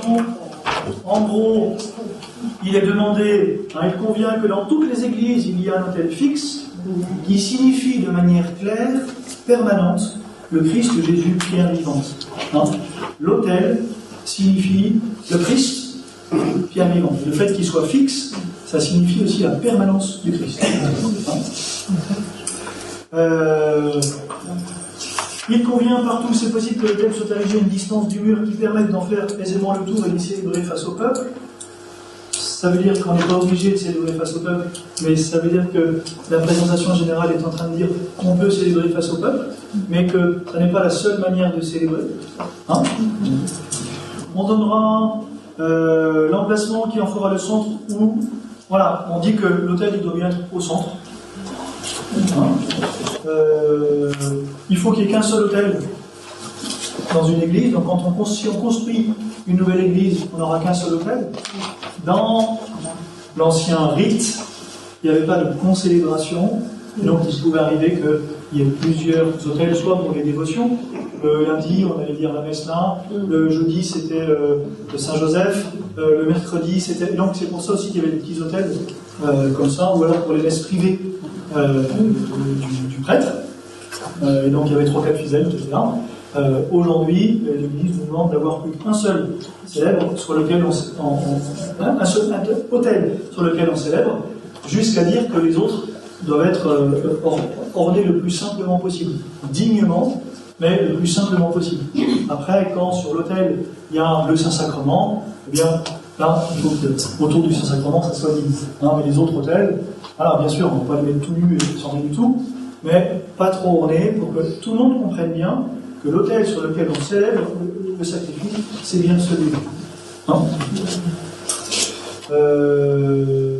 Voilà, il parle sur l'autel une lampe, des chandeliers et une croix bien visible pour l'assemblée, et portant l'effigie du Christ crucifié. Pas seulement une croix en bois, mais il faut vraiment qu'il y ait l'effigie du Christ crucifié. Il convient que cette croix demeure près de l'autel, même en dehors des célébrations liturgiques, pour rappeler aux fidèles la passion rédemptrice du Seigneur. Donc, là où il y a une croix sur l'autel, on la laisse sur l'autel, même après la messe. Là où c'est une croix de procession qui peut être portée en procession, qui peut être mise à côté de l'autel, on la laisse même en dehors des célébrations. Hein, pour signifier, encore une fois, la présence du Christ. Pour décorer l'autel, sobriété, d'accord. Je passe très vite.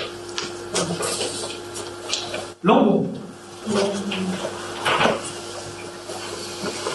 Il convient en général que ce lieu soit un lambeau fixe et non un simple pupitre mobile. On aménagera l'embon de telle sorte que les fidèles voient et entendent bien les ministres ordonnés et les lecteurs. C'est uniquement de l'embon que sont proclamées les lectures, le psaume responsorial et l'annonce de la Pâque. L'annonce de la Pâque, c'est l'exultate. Voilà. On peut aussi prononcer l'homélie et les intentions de la prière universelle. La dignité de l'embon exige que seul le ministre de la parole y compte. Hein?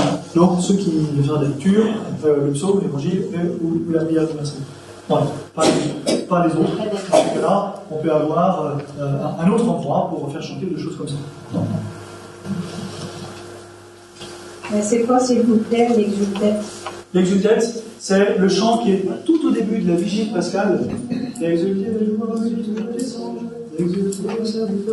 le jour de Pâques. Oui. C'est un chant. On va chanter avec le cierge pascal, qu'on vient de bénir et de consacrer. On est rentré en procession. Normalement, il est tout noir dans l'église, il y a juste le petit cierge. Et c'est une exultation de joie. Et les séquences? Les séquences, c'est. Alors, là, c'est pareil, on va en voir plus tard. C'est des séquences qui sont autour de l'Alléluia avant l'évangile, hein, pour certaines fêtes. On a Pâques, on a la Pentecôte, on a la fête de Dieu, on a certainement deux, voilà, notre âme ses douleurs. Il y a plusieurs séquences qui ont été écrites, ce sont des beaux textes magnifiques. On ne chante pas toujours, mais qui valent le coup pour d'être chanté.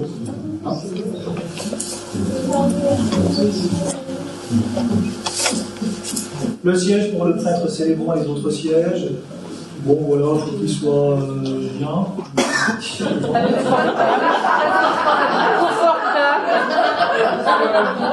Il y a écrit quand même, on évitera toute apparence de trône. Donc, faut que ça soit bien, mais pas trop comme. Hein? Aménagement de l'église.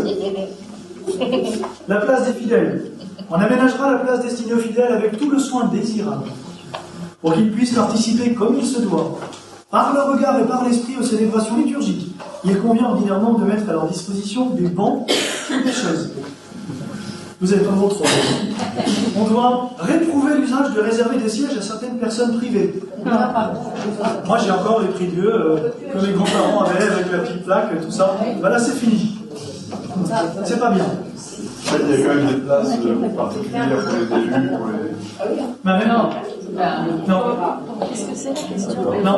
L'idée, en fait, c'est vraiment qu'on est le corps du Christ et que dans le corps du Christ, alors, il y a le lecteur, il faut qu'il puisse sortir facilement sans écraser tout le monde. Et parfois, il peut avoir une place un petit peu particulière. Mais sinon, dans l'assemblée, en fait, on est tous membres du corps du Christ. Voilà.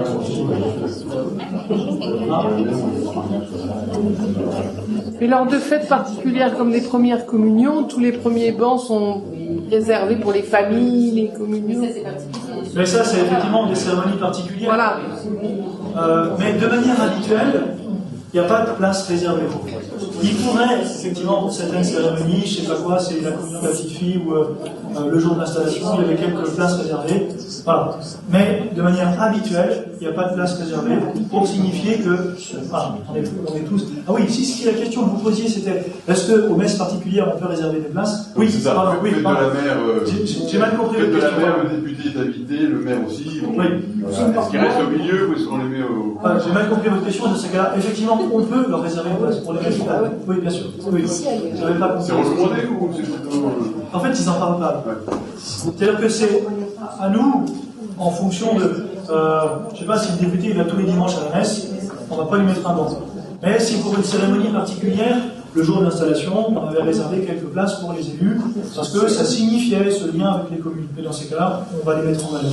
Je vois une exception locale qui a encore vécu samedi dernier, c'est les charretons. Oui, les charrettes de fête. Mais parce que c'est un corps constitué. Là, on est dans un corps constitué, une confrérie. Et donc, les confréries, il est légitime qu'ils aient des places réservées. Comme les servants, comme, enfin voilà. Mais parce que c'est une confrérie en tant que telle. Dans l'ancienne paroisse où j'étais, je pouvais dire qui était absent en fonction de place vide. Mais si. Alors, je ne sais pas pour vous. Mais là, les gens se mettaient toujours à la même place. À tel point que, quand il y avait des nouveaux qui arrivaient, ils se mettaient à telle place, mais parfois ils se faisaient recevoir. J'ai dit, mais attendez, c'est pas possible. Oui, il vaut mieux en rigoler. Mais parfois, il faut regarder et se dire, tiens, est-ce que moi aussi, parfois j'ai fait un peu la petite place, réserver mon petit truc. Parce que c'est là que j'entends bien, parce que c'est là que je vois bien. Il y a des raisons qui peuvent être très légitimes, parce que c'est là que vous participez bien. Hein. La place de la chorale est bien sûr en musique. Important. Selon la disposition de chaque église, on placera la chorale de telle sorte qu'apparaisse clairement sa nature. Elle fait partie de l'assemblée des fidèles réunis dans l'église. La chorale fait partie de l'assemblée des fidèles réunis dans l'église. Donc, pas de chorale face à l'assemblée. Parce que là, elle ne fait plus partie de l'assemblée. Hein?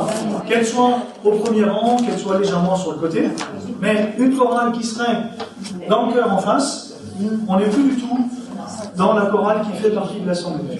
Hein?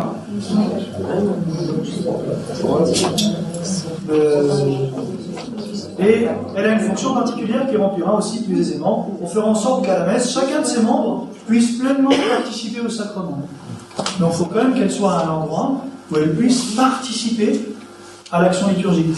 On n'est pas juste la chorale qui vient en représentation ou exécuter je sais pas quoi des pièces, mais en fait elle n'a rien à faire avec ce qui se passe. Non, la chorale elle est là pleinement pour qu'elle puisse communier, pour qu'elle puisse entendre la parole de Dieu, pour qu'elle soit à une place où elle puisse vivre activement, machin, conscient, tout ça, hein, au même titre que les autres. Moi j'ai une question, c'est sur les enfants dans certaines églises. Oui. Je pense qu'on n'a pas vu sur la durée, il y avait une durée globale d'église, mais dans certaines églises, les enfants vont dans un coin ou un peu à côté pour qu'on leur explique l'évangile, une lecture adaptée à leur âge. Voilà. C'est pas encore constitué, mais. Non. De fait, parfois pour délester les familles, des petits-enfants qui parfois rendent plus difficile pour certains parents le fait de faire à la messe. Il est prévu dans certaines paroisses une petite lectio, un petit temps de la parole liturgique, de la parole adaptée. Alors, ça dépend des églises, parce que de fait, il faut avoir un lieu où ça soit possible, et il faut aussi avoir un peu du personnel, entre guillemets, quelques personnes qui veulent bien, ce jour-là, pas assister à la liturgie de la parole, pas écouter le livre, la vivre de manière un peu différente.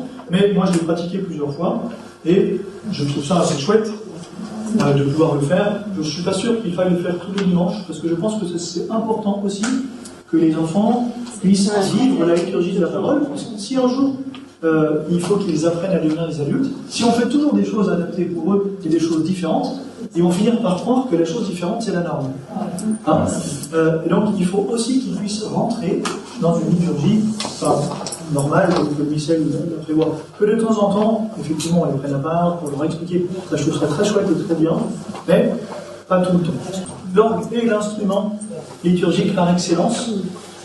On a le droit, à la limite, d'utiliser un peu les autres, même s'ils ne détaillent pas trop ce que sont les autres, mais c'est quand même la part très belle à l'orgue. L'orgue est l'instrument liturgique par excellence. On a de la chance dans nos églises. On a des beaux instruments, des orgues, et donc il est légitime que l'orgue prenne la place. Et de bons organismes. Les harmoniums. Oui, quand je dis orgue ou harmonium, après, de temps en temps, les harmoniums.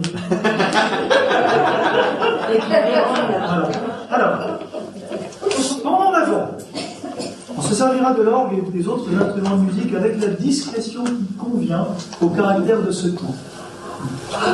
Et sans anticiper la joie complète de la nativité du Seigneur. Débrouillez-vous avec ça.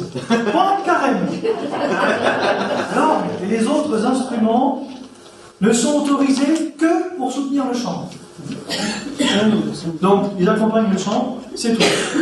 Pas d'orgue, pas de pièce, rien du tout. À l'exception du 4e dimanche de carême.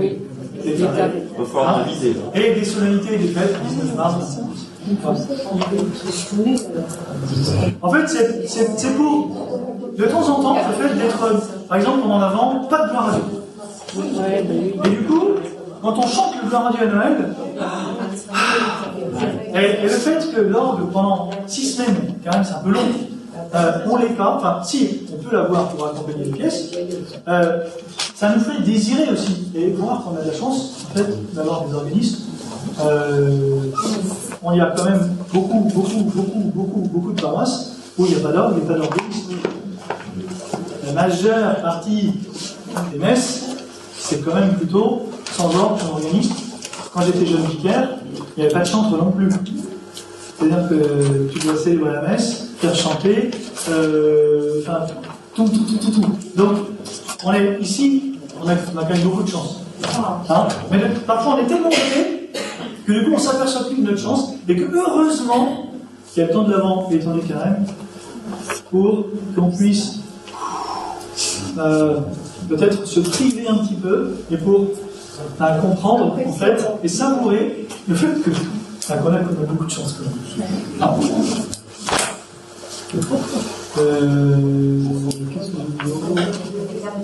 Le lieu de la réserve eucharistique part sur l'autel du sacrifice, donc pas sur l'autel central, plutôt dans une chapelle qui soit bien identifiée et qui soit bien visible l'idéal, c'est plutôt qu'elle soit visible dès qu'on rentre dans l'église. En gros, l'église, il ne faut pas qu'on ait à la chercher. Voilà. À nous de faire en sorte que nos chapelles, et que ça permette la prière. Donc pas juste contre un mur. Il faut que ce soit un lieu dans lequel on puisse se recueillir, on puisse y prier. Évidemment, digne, noble et tout ça, et il recommande en gros presque des tabernacles blindés. Il faut savoir que ces derniers temps, beaucoup de tabernacles ont été fracturés, parfois juste pour voler les ciboires, mais pas toujours. Pas toujours. Donc ça veut dire que c'est nous aussi qui sommes responsables du fait que nos tabernacles doivent être solides et que s'ils ne sont pas solides, c'est-à-dire qu'il vaut mieux qu'il n'y ait pas la réserve eucharistique. Après, à nous de faire en sorte que aménageons nos tabernacles pour qu'ils soient solides. On peut mettre des coffres à l'intérieur, voilà. Mais en fait, c'est ce qu'on a le plus précieux. Pourquoi l'Église est là? Non seulement pour rassembler les chrétiens, mais d'abord comme un écrin pour contenir le corps du Christ. Et donc, il faut vraiment qu'on prenne soin et qu'on soit tous attentifs, nous, à cela, à la présence de l'Eucharistie. J'ai eu à célébrer en tant qu'administrateur des messes de réparation parce que l'Église a été trop fanée. En fait, on n'est quand même pas très fiers. On n'est quand même pas très fiers. Et donc, il ne faut pas que ça puisse se produire. Et donc, là-dessus, il faut qu'on soit tous vigilants. Voilà, quand on se promène dans l'église, non seulement pour venir adorer le corps du Christ, et puis, voilà, pour ceux qui sont là, et de la manière dont on communie aussi. Soyons attentifs aussi à la manière dont les autres communient. Parce que ça arrive aussi qu'on puisse relier, mettre en poche. Et donc là aussi, le prêtre, il ne peut pas tout voir. Quelle attitude avoir là, concrètement? Clairement, il faut arrêter le bonhomme et le ramener devant le prêtre. Très clairement. Parce que là, si on voit et qu'on ne fait rien, ça veut dire qu'on accepte que le corps du Christ, potentiellement, soit profané. Alors, on est complice. Et donc, voilà, il faut qu'on soit attentif. Si vraiment on croit que c'est le corps du Christ, ben en fait, on ne peut pas faire n'importe quoi. Et on ne peut pas laisser faire n'importe quoi. Non? Oui. Mais il serait peut-être bon aussi de rappeler parfois le rite de la communion à certaines célébrations. Oui. Vous avez raison. Oui. Parce que... Oui. Et parfois, j'avoue que nous, on a un peu de complexe à redire en disant ben voilà, ça va être mal pris. C'est très important de le dire parce que c'est pas une obligation de communier. Hein. Oui. Et vous faites bien, mais c'est vrai que parfois nous les prêtres, on a un peu des complexes, on se dit bah ça va être mal pris et on va. Bon, c'est bien, on fera plus attention. Très bien. Dernière chose, le dimanche sainte. Je voulais juste un petit numéro. Dans la liturgie terrestre, l'Église a un avant-goût de la liturgie céleste. Je vous ai mis la mystique tout à l'heure, qui se célèbre dans la cité sainte de Jérusalem, vers laquelle tend son pèlerinage. On va vers la Jérusalem céleste. Là où le Christ siège à la droite de Dieu et en vénérant la mémoire des saints, elle espère partager un jour leur compagnie. Les images de saints, les statues de saints sont là pour nous rappeler cette communion des saints. La présentation demande qu'il y ait une seule version, on va dire, de l'image du saint. Dans beaucoup de nos églises, on a plein de statues de la Vierge Marie et plein de statues de tel ou tel. Là, la présentation dit ça serait bien, en fait, qu'il n'y ait qu'une seule Vierge Marie, qu'un seul Saint Joseph, qu'une seule Sainte Thérèse, qu'un seul. Voilà. Donc, dans la mesure du possible, mais en fait, c'est demandé par. Et encore une fois, c'est déjà pour rentrer dans cette liturgie céleste. 1h55.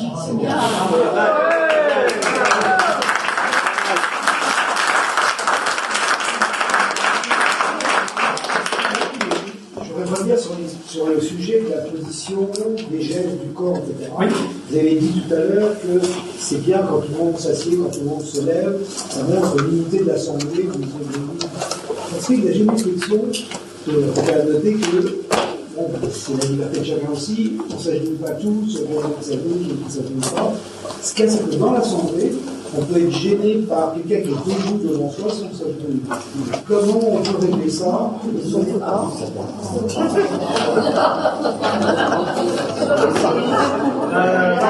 allez le voir et vous lui dites à genoux. Ça marche pas toujours.